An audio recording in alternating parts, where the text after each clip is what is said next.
শস্য বীমা প্রকল্প মানে ক্রপ ইন্স্যুরেন্স।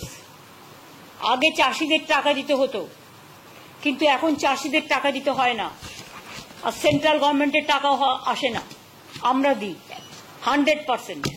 1,02,00,000 কৃষককে বাংলা শস্য বীমা রাজ্য সরকারের নিজস্ব তহবিল থেকে, আরো 3,221 কোটি টাকা সহায়তা করা হয়েছে।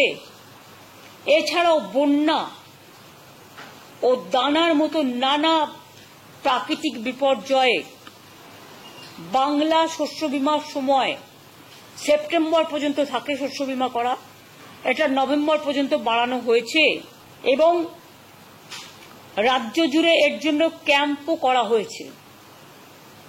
প্রায় 65 লক্ষ কৃষক এতে নাম লিখিয়েছে। এটা আলাদা নতুন হবে, যারা এই দানা হয়ে গেল, বন্যা হয়ে গেল, রিসেন্ট যেগুলো হলো, সার্ভেটা কমপ্লিট হয়ে গেছে। ডিসেম্বর মাসের মধ্যেই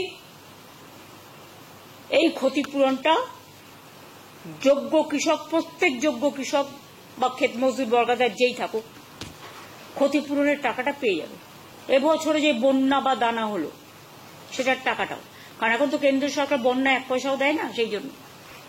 ভিডিওটি প্রথম থেকে শেষ পর্যন্ত দেখার জন্য ধন্যবাদ। এই ইনফরমেটিভ আজকের আপডেটটি আপনার বন্ধু ও পরিচিতদের জানাতে বেশি বেশি করে শেয়ার করবেন, আর অবশ্যই কমেন্ট করবেন ভিডিও সম্বন্ধে আপনার কোনো ডাউট বা জিজ্ঞাসা থাকলে, এবং আপনার কোনো মতামত জানাবেন। ভালো থাকবেন, সুস্থ থাকবেন।